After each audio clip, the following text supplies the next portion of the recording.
16. Now you're ready to fail forward.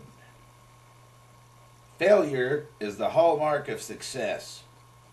It can be the starting point of a new venture, such as when a baby learns to walk.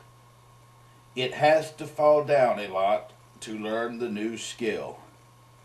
Failure is also the mark of a success you've worked for. When a pole vaulter finally misses in competition, it shows how far he's come. That failure becomes the starting point for his next effort, proving that failure is not final. Dave Anderson. Well now, you know all the steps it takes to fail forward. Let's review them again quickly. 1. Recognize that there is one major difference between average people and achieving people. 2. Learn a new definition of failure. 3. Remove the you from failure. 4. Take action and reduce your fear. 5. Change your response to failure by accepting responsibility. 6. Don't let the failure from outside of you get inside of you. 7. Say goodbye to yesterday. 8. Change yourself and your world changes. 9. Get over yourself and start giving yourself. 10. Find the benefit in every bad experience. 11. If at first you do succeed, try something harder. 12. Learn from a bad experience and make it a good experience. 13. Work on the weakness that weakens you. 14. Understand there's not much difference between failure and success. 15. Get up, get over it, get going. I believe wholeheartedly in these steps, but they probably won't mean a thing to you unless you see them in the life of somebody that you consider to be a lot like you. Let me introduce you to a friend of mine named Dave Anderson. Dave is an entrepreneur I met at a leadership conference that I taught in Kenosha, Wisconsin. I'm going to tell you a little bit about his story, and along the way, I'll point out how many of the events in his life correspond to the steps in failing forward that I've outlined in this book. Let's start with Dave's profile. Famous Dave Anderson's profile. Net value, $30 million. Education, master's degree from Harvard University, John F. Kennedy School of Government. Current position, chairman, famous of Dave's America. 3,000 plus employees. Annual sales, $41.6 million. Family status, married with 2 children. Career highlights. Founded Famous Daves of America and took the company public. IPO shares opened at $6.25 and closed at $11.25 the first day. Co-founded the Rainforest Cafe and took it public. Named Emerging Entrepreneur of the Year by Ernst & Young, sponsored by NASDAQ and USA Today. Past director and executive vice president of organization judged the fastest growing company in America by Fortune magazine. Participated in 2 presidential studies, Jimmy Carter's task force to study problems of minorities and small business, and Ronald Reagan Commission on Indian Reservation Economies, helped create more than 18,000 jobs so far in his career through his vision, leadership, and ability to see opportunity. Founder and chairman of the Mino Gizhig Endowment Fund for the Disadvantaged Minority Children, initial gift of $1.4 million, executive mentor, Carlson School of Business, MBA program at the University of Minnesota. That's a pretty impressive resume, and it doesn't even take into account the dozens of local and national culinary and business awards Dave has received, or his accomplishments as a silversmith and antique collector. Everything Dave has ever touched to gold, right? Wrong. To really understand and appreciate Dave's achievements, you need to know more about his failures. A typical teenager. When Dave Anderson graduated from high school in 1971, he was like many other 18-year-old kids. He wasn't sure what he wanted to do with his life, and if you had suggested to him back in the day that he would someday be a successful businessman worth tens of millions of dollars, making a positive impact on the lives of thousands of people, he probably would have thought you were crazy. Yet, that's what has happened to him. And it's all because he's a man who learned to fail forward. Dave grew up in the city of Chicago. He was an average student, and when he got out of school, he was looking for direction. He wasn't much of a people person, so he was thinking in terms of finding a career where he could be outdoors and closer to nature. Because of his Native American heritage, his father is Choctaw and his mother is Chippewa, he considered a career in wildlife and forestry. He went to Michigan Tech University in Houghton, Michigan, and started living the typical college experience. Some classwork and studying during the week, with lots of partying on the weekends. Opportunity came calling. During the break after his first term, he went back to Chicago to visit his parents, and a friend called him. "Dave," he asked, "you got a suit?" "Yeah, I do," Dave responded. He'd grown up going to church, and in those days, that's what you wore. "Well, put it on and I'll pick you up," his friend said. Back then, Dave was ready for anything, so he put on his suit. And when his buddy picked him up, they went to a meeting recruiting people to sell an oil conditioner for automobile engines. Dave wasn't a mechanically inclined guy, so the technical part of the presentation didn't connect with him. But he was really excited by the speaker, a fellow named Zig Ziglar, who told him, and the other men and women in attendance, if you believe in yourself and have passion, you can succeed. Dave had never really heard anything like that before in school or at home.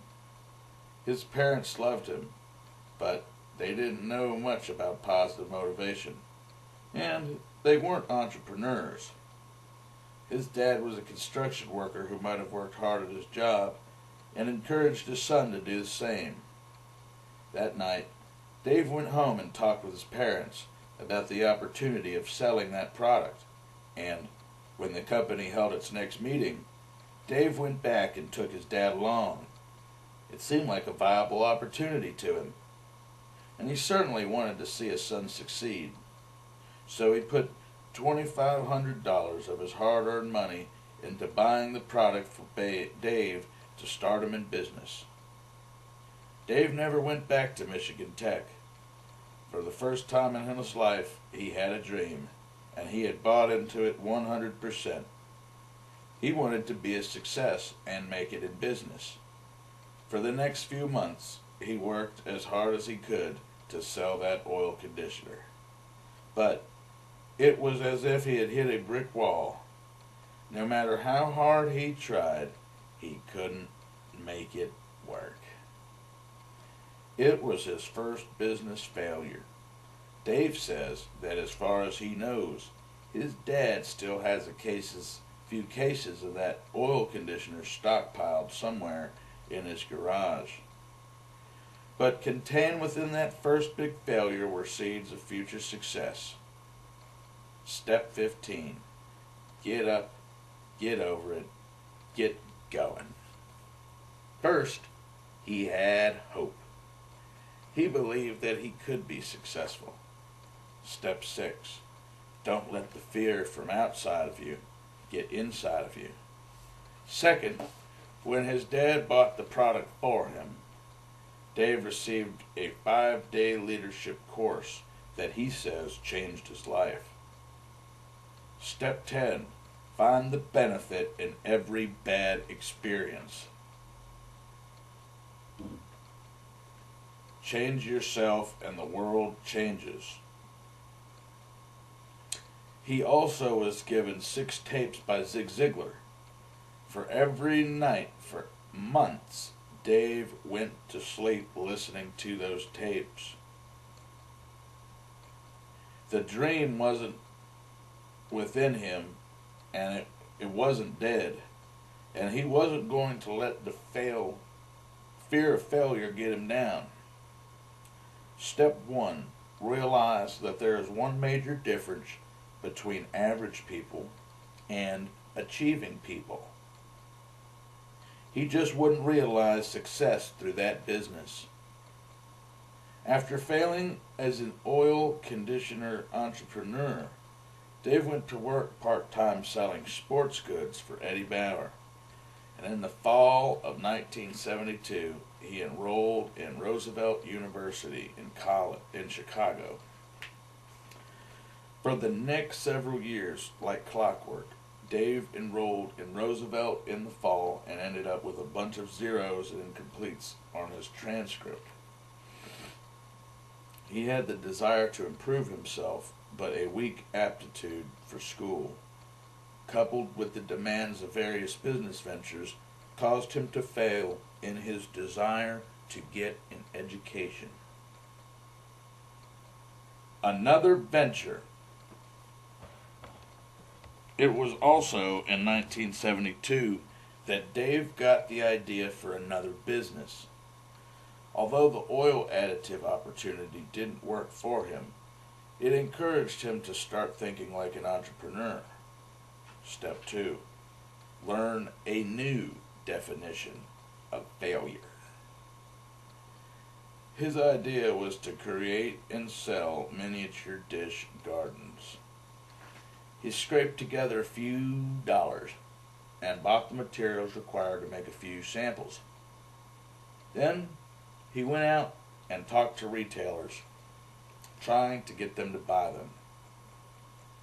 Dave had his first bit of success with James Ashner at Richard Lang's florist. He told Dave, "Okay, these look good. Let me have a dozen of these and a dozen of these," pointing to his favorites. Dave was stunned. "That's a lot of money," he said, calculating the cost of materials in his head. "How about one of each?" "No," said Ashner. "I want a dozen of these and a dozen of these and a dozen of this one too." "You sure you don't just want to take one of each?" Dave offered timidly.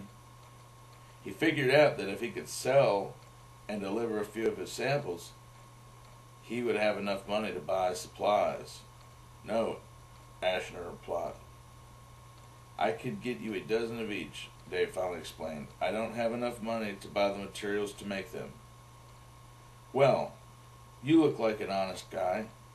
What if I pay you up front? Would that help?" Ashner answered, "Anne-Marie." He called to his assistant in the next room, "Write this guy a check." Dave was dumbfounded. A few minutes later, in his hands was the largest check he'd ever held. It was for $736.35. Another gain. That was the day Dave started his wholesale florist business. For the next 7 years, he operated out of his basement and worked like a madman. He put long hours in every week. When his retail florist customers experienced their heavy crunch times around Mother's Day and Valentine's Day, he went into their shops, swept up and cleaned out coolers, and did the other chores to help them out. By age 21, he had accountants with every major florist in the city of Chicago. By his late 20s, he felt like a tremendous success. Around that time, a florist friend had an idea to make some extra money. Back in the late 70s, students at universities liked to decorate their dorm rooms and apartments with plants. Dave's friend, whose son attended Southern Illinois University, figured that they could buy cheap plants from the grower in Florida, rent the space in the student union at the beginning of the fall term, and sell the plants at a hefty profit. And that's what they did. They drove to Florida with a semi, filled it up with plants, and brought them back. And they were able to eliminate 2 middlemen from the process, mark the plants up in price, and still sell them for much less than the usual retail price. They made 20 grand in 2 days. Step 11. If at first you do succeed, try something harder. And another loss. Because that venture had brought such success, they were ready to try it again. But this time, on a larger scale, a new Kmart was scheduled to open in Pontiac, Illinois in October, and they made arrangements to sell plants there. Dave and his friend went to Florida and brought back 2 semis full of plants. They rented a big tent, filled it up with plants, and set up 4 cash registers to wait on customers. But a funny thing happened that day. A strange fog had drifted in. Then it started to drizzle. Before long, the drizzle turned to a steady rain. That's when it suddenly turned cold. The rain became sleet, and then snow. Winter had come. Winter had come early, and the tender tropical plants couldn't take it. They lost everything. The venture cost them the $20,000 they made in the prior student sale, plus the other money they put into it too. If you're from the Midwest, you probably remember the winter of 1979. It was one of the worst on record. The snowstorm that hit Chicago was horrible, and the drifts were so high that many side streets were closed for months. A lot of businesses went under that year, including Dave's. Florists don't buy much in the middle of a blizzard. There's many of Dave's customers not only who weren't buying from him, they also weren't paying him the money they owed for orders they had already received. That, coupled with the huge loss at Kmart, put him under. He filed for bankruptcy. In search of new strengths. After Dave lost his business, he needed to find a job to support himself. More than once, he had had to pawn his wife's jewelry to pay the rent. Twice, he stood in line to file for unemployment, but he walked out. Determined never to accept a check from the government, he kept looking for success. But because he had always worked for himself, he wanted to find something that would allow him to use his entrepreneurial spirit. But he also wanted something that would help him to improve himself. All successful people he reasoned with had good people skills, and he felt that his ability to work with people still needed to be strengthened. Step 13. Work on the weakness that weakens you. Those two desires meant one thing. He needed to take a sales job, and that scared him. His fear of failure in that area was overwhelming. He landed a job working for the American Car Company, selling Dixie cups, Marathon paper towels, and tissue to restaurants. Step 4. Take action and reduce your fear. To get his foot in the door, he took the worst territory. At night, when his family was out of the house, he would practice talking, smiling, and even shaking hands with himself in front of a mirror. During the day, he worked hard. He relied on the same principles and tenacity he had in the wholesale floral industry. Step 14. Understand that there's not much difference between failure and success. He made a lot of mistakes, experienced much rejection, and lost many sales, but he worked like crazy and kept learning.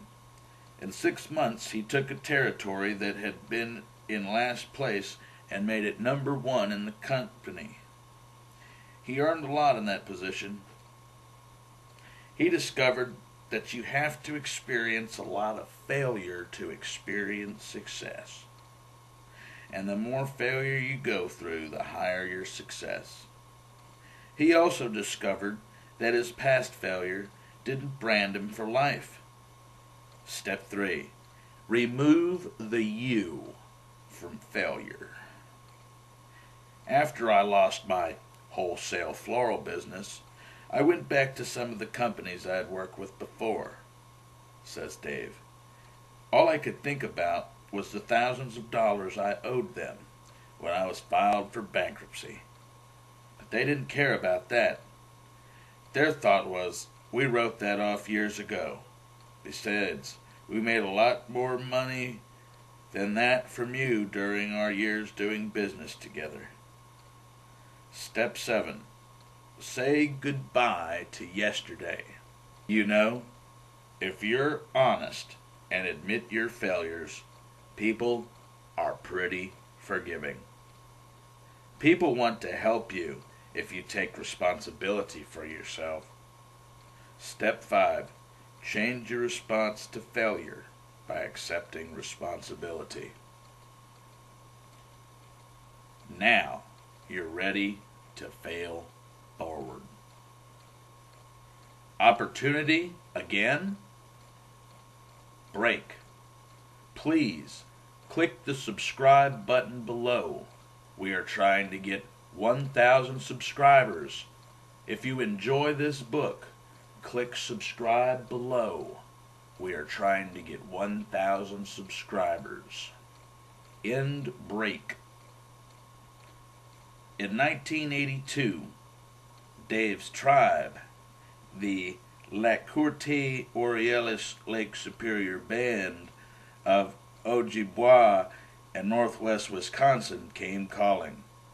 Their organization was losing money, and recognizing his business prowess, they asked him to be their CEO. That put him in charge of a variety of businesses and interests, including a cranberry marsh, a print shop, and a construction company. He led the tribe's concern for 3 years. During that time, gross revenues increased from $3.9 million to more than $8 million. With his success, his tribe prompted President Reagan to recognize Dave in the Commission on Indian Reservation Economics. Various state and local government and business organizations honored him and asked him to sit on numerous councils such as tourism and minority business development. In time, Dave was helping so many people that he was granted a Bush Leadership Fellowship for a lifetime of outstanding achievement by the Bush Foundation in St. Paul, Minnesota. That's how he got into Harvard, with no undergraduate degree and a transcript full of poor grades. After he graduated, he worked with the Mille Lacs tribe for several years. Dave helped create them thousands of jobs, bringing their previously devastating unemployment rate down to nearly zero. He helped build the company that Fortune magazine recognized as the fastest growing in America. Though Dave had achieved success in a variety of businesses, he had not yet done anything related to his true passion: food. Pursuing his love. Dave's love for food began when he was just a kid.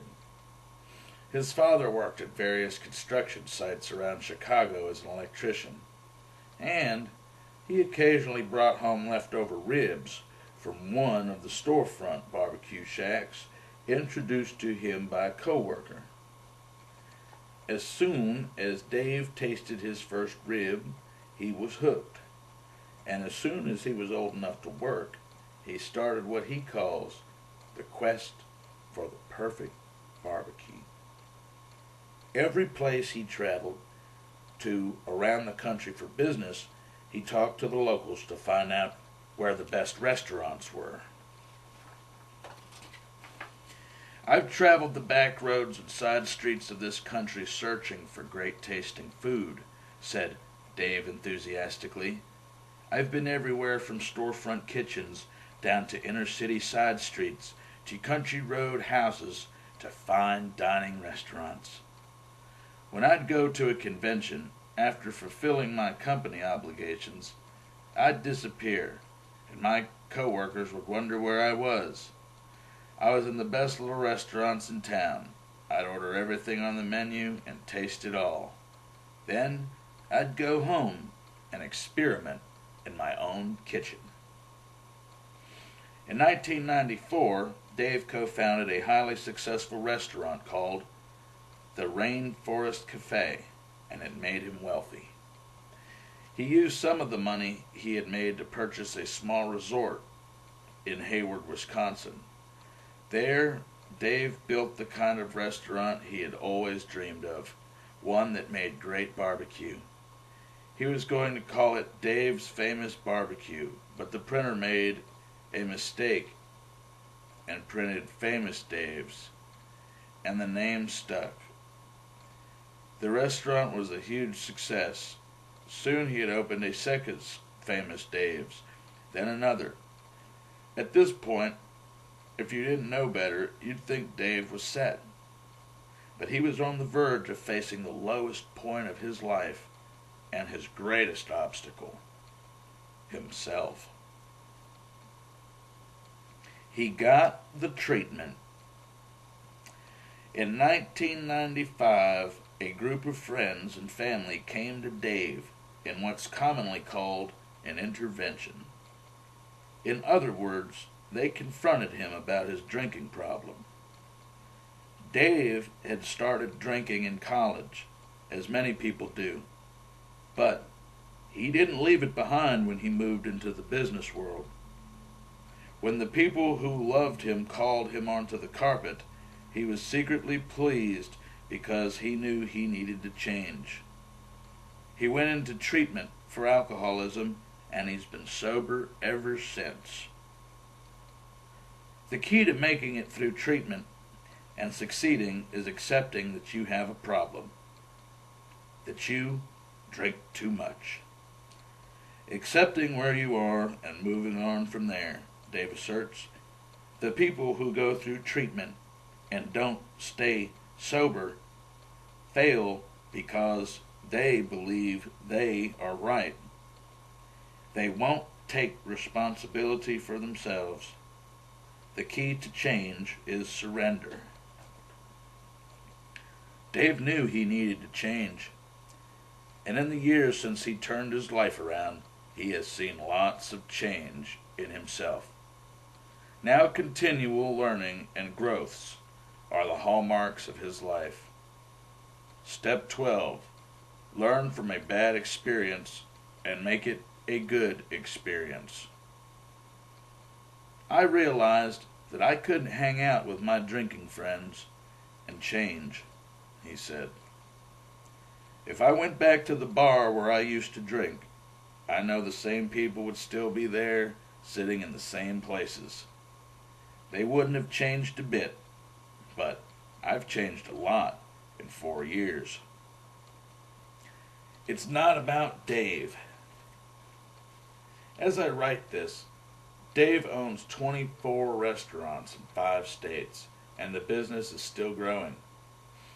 But to overcome and succeed, he has had to overcome a lot of obstacles and a lot of doubters.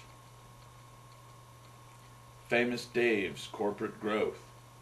1995, $1.7 million in sales. 1998, $41.6 million in sales. Employees, 30, 1995. 3,058, 1998. When I got started, people told me that my restaurants would never go into this part of the country, says Dave. They said, Minneapolis is not a barbecue town. It'll never work. Well, today, I've got 13 restaurants in Minneapolis. As incredible as Dave's achievement has been, what's even more remarkable is his realization that his success exists not for himself alone, but for others. He's doing that through the Mino Gizhig Endowment Fund for Disadvantaged Minority Children, which he founded, and also through Famous Dave's. He confirms, our business is more about the changing lives than selling ribs. To succeed, you have to be open to problems, and you have to be open to failure. And as you go up the ladder, you gain the right to get more problems. Dave Anderson. To help him accomplish that, Dave developed Hog Heaven University, where he trains his people. There, new managers learn skills, techniques, and information that will help them succeed at Famous Dave's, such as what Dave calls the Trinity of Barbecue: meat, smoke, and sauce. But they learn something else that is much more important. Dave tells all of them, it's not about Dave Anderson. This is your opportunity. A key part of that opportunity is knowing how to fail forward. Dave explains, schools teach that the technical disciplines such as math and science, but not about mental health. What they need to teach is how to deal with problems. Every day you're going to get whacked and thumped with problems. Some of us get jackhammered. But to succeed, you have to be open to problems. You have to be open to failures. And as you go up the ladder, you gain the right to get more problems. The most effective people have gone through the toughest times. The higher you go, the bigger the problems. You don't become a great sailor by sailing calm seas. The seas definitely have not been calm for Dave in the past, nor will they be calm in the future. But that doesn't bother Dave. Obstacles are just opportunities. He emphasizes, I tell my employees all the time, most people run from problems. But if you want to get ahead, go to your manager and say, you got problems? Give me some. Instead of running from problems like most people, go after them.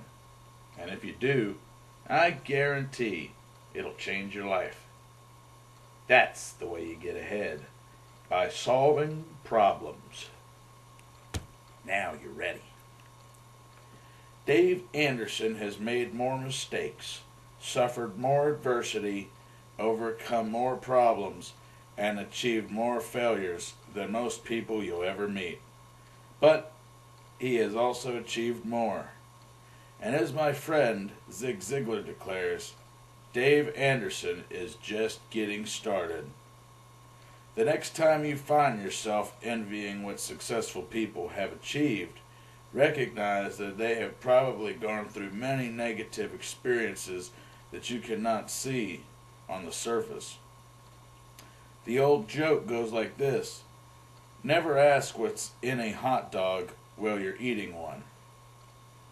The idea is that if you did know what's in it, you'd never want to eat one again. A lot of failure goes into success. If you really want to achieve your dreams, I mean really achieve them, not just daydream or talk about them, then you've got to get out there and fail. Fail early, fail often, but always fail forward. Turn your mistakes into stepping stones for success. As I was finishing this book, I sent Dave the first draft of his story so that he could make sure I'd gotten the details right. A few days later, he sent a note saying it said, "I have never seen my life story so laid out before. It's a wonder that I never gave up." Now that you know how to fail forward, you won't have to give up either. I wish you well. Keep dreaming and keep failing forward. The end.